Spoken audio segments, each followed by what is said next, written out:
Hi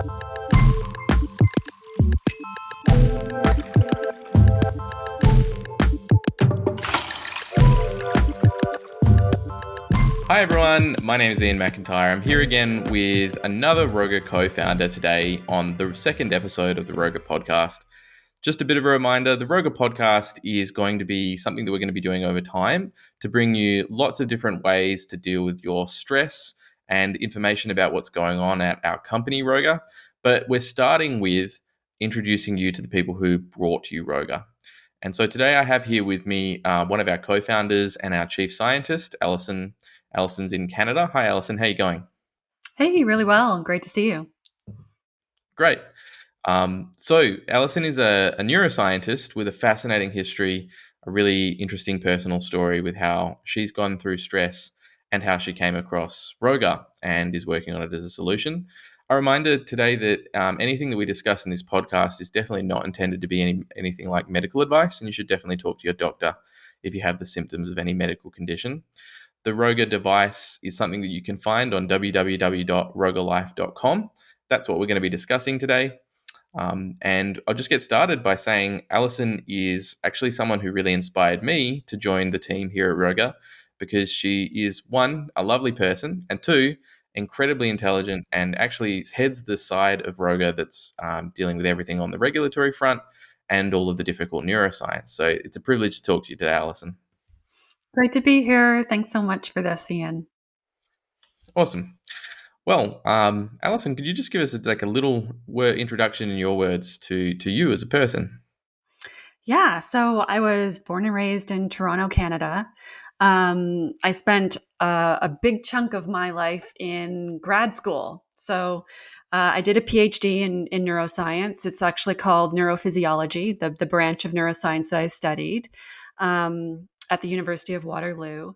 And at that time, I was really interested in neurological injury and ways that you could measure how people could recover from certain injuries. So my PhD work concentrated on trying to find a biomarker, something that could tell us, something that we could measure to determine if someone was responding to a certain type of movement training. And this had a direct application to stroke rehabilitation. So if someone's in stroke rehab and their brain is not responding, in neuroscience, we would call this plasticity. It's when the neurons, you want to create new connections between neurons in order to enact recovery over time. And if someone isn't having neuroplastic changes in their brain, that means that they're not going to recover from their injury. And so my PhD work was looking for a biomarker to see if we could measure if someone was responding or not to this type of movement training. And yeah, it was really wonderful. It was my first glimpse into creating a technology. So I used EEG, or those surface electrodes that you place on the scalp to record brain activity. And I really loved that exploration, trying to find the tool that could help people to recover. And that's all that I'm really interested in my career is how do you help people who are really suffering find the tools to get back to living, essentially. Fascinating. So you've been thinking about how to build technology in this space for a while. I know you were also working at another neurotechnology company a couple of years ago. Yeah. So I was working as a neuroscientist responsible for academic partnerships and brain stimulation wearable launches at a company called V-Light. And they're in Toronto as well. They build neurostimulation devices or headsets using near infrared light to stimulate the brain tissue to help with cognitive performance. And they're trying to investigate the use of near infrared light for early dementia or cognitive decline, also in post-concussion syndrome in high-performance athletes. So the work was really engaging. And before the pandemic, I spent the majority of my working life at V-Light traveling all over the world, speaking at conferences. Fascinating. Yeah. So I think it's great for people who are new to learning about Roga to find out that, one of the people behind it is yourself, who has a long history with credentialed science, but also actually been building devices that people have used in this space for a while. I think it's really interesting knowing that you've particularly worked on some of that more scientific side of stuff, like collecting data about biomarkers and stuff. And I'd love to come back to that towards the end of the cast. But for the moment, it would also be good just to step back for a second and say, what was your kind of anxiety and stress journey over the course of your early life that brought you to what we're doing now? Hmm. So I wasn't always an anxious person. I traveled the world alone. I used to go hiking in the wilderness alone, very independent. But during the first year of my PhD, I was bitten by an insect called a tick. And I didn't know that they were in Canada. I'd never seen a tick in Canada before. But I contracted a really serious bacterial infection from that insect bite. And the bacteria got into my central nervous system and essentially wreaked havoc on my health in a very serious way. And at the same time, when that happened, I started to experience panic attacks for the very first time. And so throughout the years, as I was in medical treatment for Lyme disease, is what I contracted, the last symptom that I was left with was an anxiety disorder. So that persisted. After I was able to get rid of all the Lyme symptoms that I was suffering with years, the one thing that was left behind was this anxiety disorder. And um, I felt the deep stigma of talking to my physician about medical intervention for what was happening to me. It was very serious. It was so serious that I went from being an independent person to a total dependent person. So I know what it's like with people dealing with really aggressive, high stress, high anxiety Mm. situations. And I waited years before asking for medical intervention for this. But as soon as I started taking medication, it only helped so much. It only helped a certain percentage. I was no longer having panic attacks in the house, but I couldn't leave my house easily. So it wasn't a complete solution. I had several psychologists that I was working with doing cognitive behavioral therapy, and that works to a certain extent, but it was never the solution. And so there was just a great deal of suffering and every day, just holding it together enough in order to do my job, but not the feeling of freedom in order to live the life that I was used to prior to contracting Lyme. So I was Mm. always looking for the good solutions, and I've tried everything under the sun. It's always like really unfortunate to hear, but it's just so common a story, right? That the search for a solution can be something that causes so much more suffering. And it sounds like you definitely have gone through a journey where you've had to try things and experience things that didn't work, and also put a lot of effort in at a time that really not conducive to putting in a lot of effort when you're going through these things. Hey. Exactly. And I think that when you're confronted with a serious medical condition and a mental disorder, being your own advocate is so incredibly important, but it's exhausting because you're constantly trying to reach out to the professionals, looking for help, and it really takes years in order to find all of the various tools that you can put in your toolbox in order to cope. Um, and so, yeah, I've seen it, Mm. I've done it all. And um, at this point, I think I know what's working and what's not working. Mm. Well, I think for some of us out there that listen to this, obviously not many people have to encounter something as difficult as what it sounds like you've had to deal with the Lyme disease and stuff like that, causing a lot of these symptoms. But for some of us, I think we'll be scratching our heads saying, well, if someone like Alison, who's so incredibly intelligent and like predisposed to being able to solve this kind of thing, has struggled with it, how could I Mhm. possibly do better? I think that's where a lot of the inspiration for Roga came from, isn't it? Like you went through this long journey and found something that maybe would be able to help yourself that you thought could help other people. Absolutely. So when I first met my co-founder Ami, and we were talking about the idea of creating a really good science-based tool for people with incredibly high stress. Um, like, how amazing would that be to have an opportunity to give people back portions of their life that they can't participate in? And that's like the thing that's fueling us is how many people are just waiting for help. We know that there's millions. And when you started that process, when you first met Army, what were you going through at the time? Had you really got a handle on your anxiety, or were you still looking for a solution yourself? Yeah, I was just barely hanging on. I was barely hanging on. I had two therapists.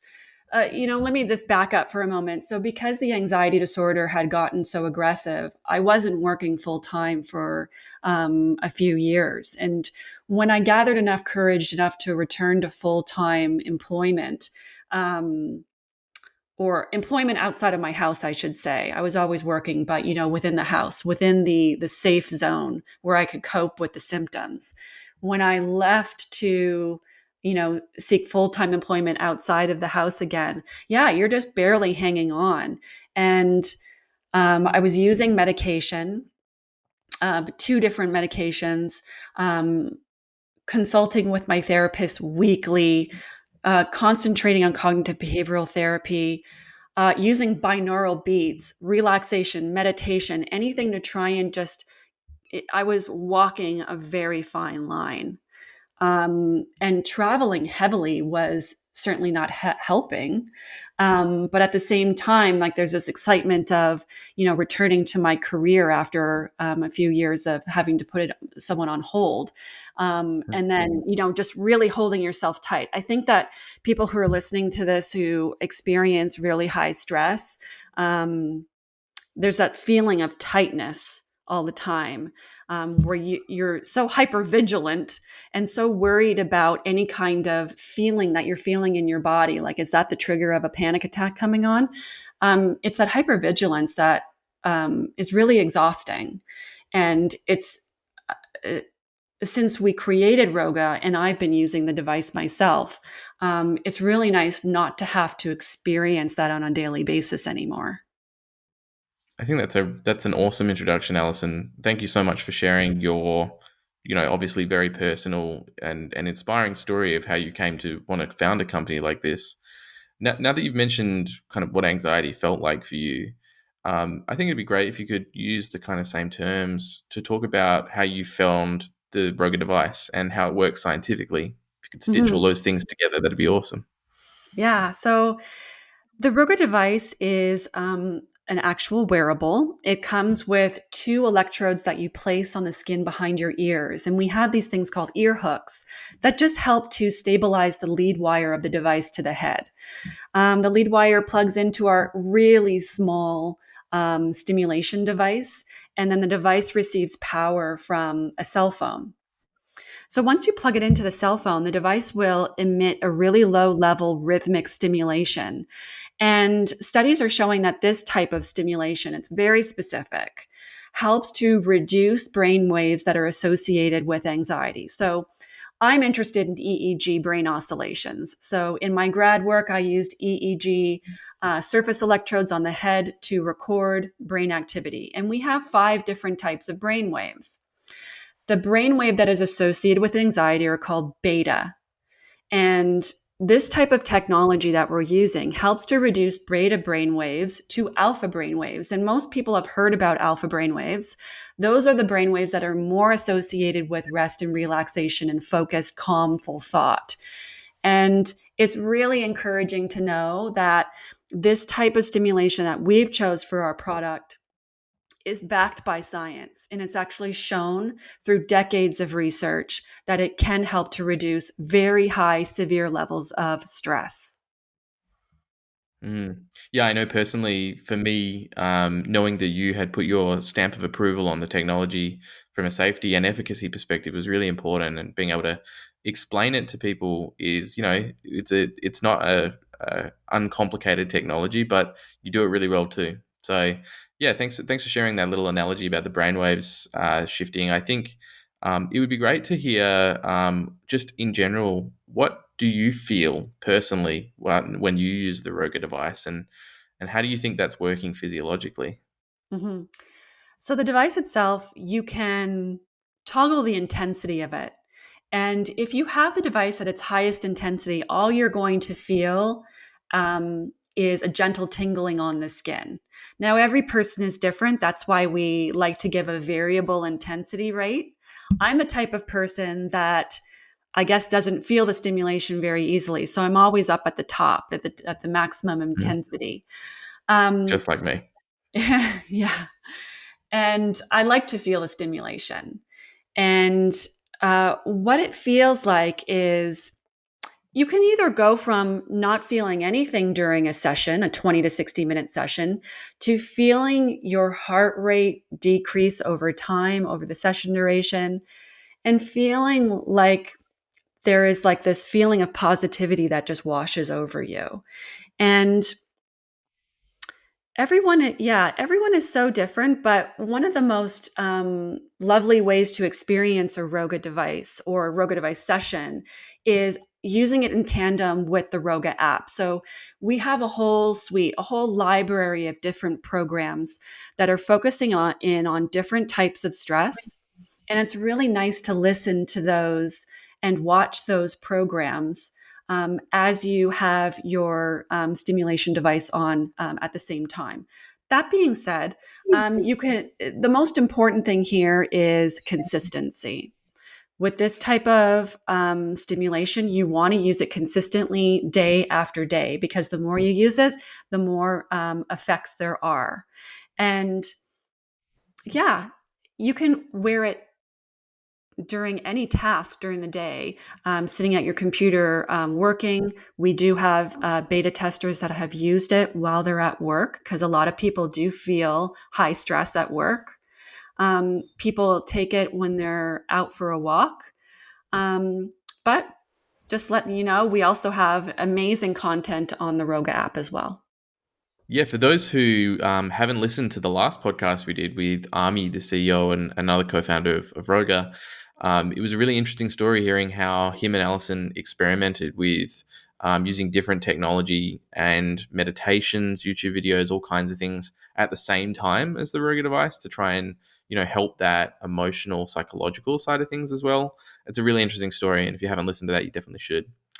So, Alison, I think it would be really interesting to talk a bit about, now that we've heard a bit about your personal experience with Roga. I know that at the beginning of this year, you were conducting some user testing. What were the kind of things that came out of that user testing, and how did it go running it? Yeah, so we really wanted to get the device into the hands of people and see how they reacted to it. And so what I decided to do was I put some Craigslist ads up just to see if we can get some people who were interested. And I thought, okay, we're going to get a handful of people. Surprising, we had 220 applicants apply for this user testing, and we only selected 40. So it really just points out that even from this simple little um, Craigslist ad, that there's such a big demand and a big pain point here when it comes to high and severe forms of stress. And so we, in order to qualify for this user testing, we gave applicants a questionnaire, and we really wanted to find those who are truly suffering. So with a moderate to a severe form of stress, one that is really affecting their lives, and one that is creating a lot of avoidance patterns. So they're not easily leaving their house. They're having difficulty getting to work. They're really chronically worrying and stressing. And so we Mm. chose 40 participants, and we sent them a device, and we asked them to use it once a day for 20 to 60 minutes for 2 weeks straight. And after the 2 weeks, like, the response was, it was a response that I wasn't prepared for. I thought that even getting like a 25% improvement in someone's experience of stress is is really monumental. I mean, it tells us that you're taking an edge off of it so that people can actually push themselves to do the things that they're not doing. But after 2 weeks, the majority of our participants were reporting a 50% improvement. And that was really astonishing to me. And as a scientist, I also like to just sit back and just be a little bit realistic about a result like that. And so what was more convincing to me is that I asked our participants to then continue to 4 weeks, because I wanted to know, okay, fine, they have this 50% improvement, but will they stay there? Can they plateau there or even improve further? And what we found is that they improved further. So this was like incredible evidence for us that we're on to something.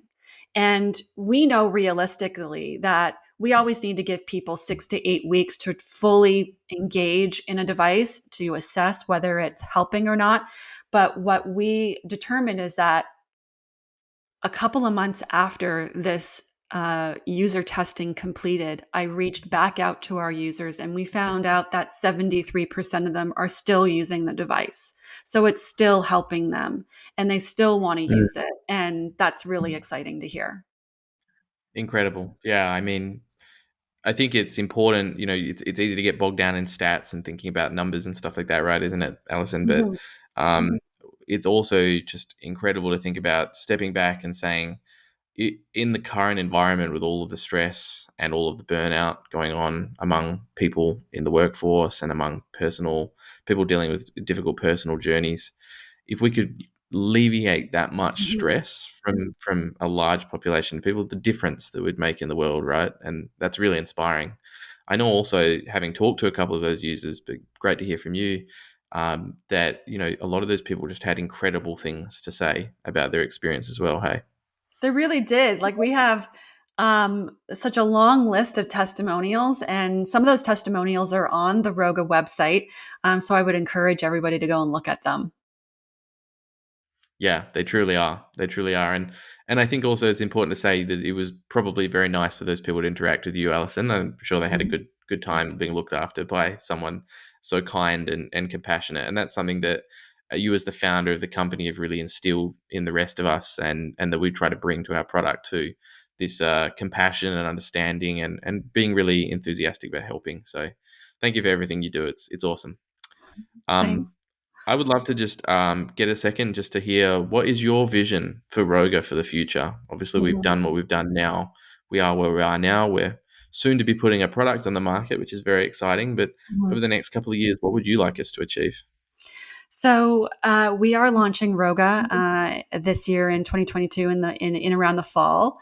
And for the future, we really hope that the Roga device will be acknowledged as a medical device. In the near future, we are working toward it. For the last couple of years, I've focused a lot of my attention on the regulatory development to get medical device status in the US and in the European Union as well. And we'll let everyone know how that goes. We're almost on the other side of it. But in the meantime, we really want to get this product out on the market because we know that there's just so many people who are suffering, and high stress is super limiting. So, yeah, we're ready to get it into the hands of as many people as possible. Incredible, yeah. And we mentioned it at the start, you were talking about some of your work in science, but I know you've also got a pretty big, ambitious plan for some of the more hardcore scientific side of what we're doing at Roga too, hey? Yeah, so we're starting off with the stimulation device itself, but we really want to expand the options of people to learn more about their own body and how stress is affecting their own physiology. So we, in the future, would love to give people an opportunity to track their physiological responses like heart rate variability, skin conductance, perhaps EEG, brain oscillations.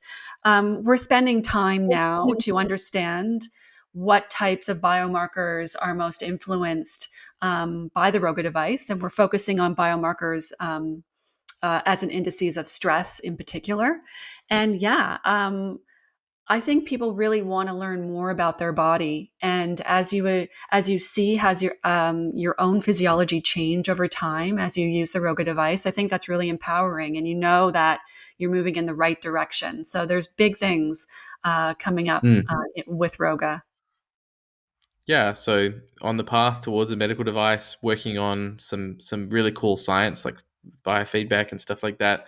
What do you see as kind of the big ambitious goal that you have for Roga? What's the impact that you want to make in the world? Oh my gosh. So the ultimate dream is to be walking through a park one day and I see people relaxing and wearing the Roga device. I want it in the hand of the hundreds of thousands, the millions of people who are really suffering with high anxiety, not just anxiety, but high stress. Um, yeah, I can't wait to hear what people have to say about it. Awesome. I think a lot of the time you ask a startup co-founder what their vision is, and they'll say all these airy fairy things that, could happen in maybe 30, 40 years if everything goes right. But it's always really inspiring to hear your really concrete vision is just to help people who are Mhm. struggling today.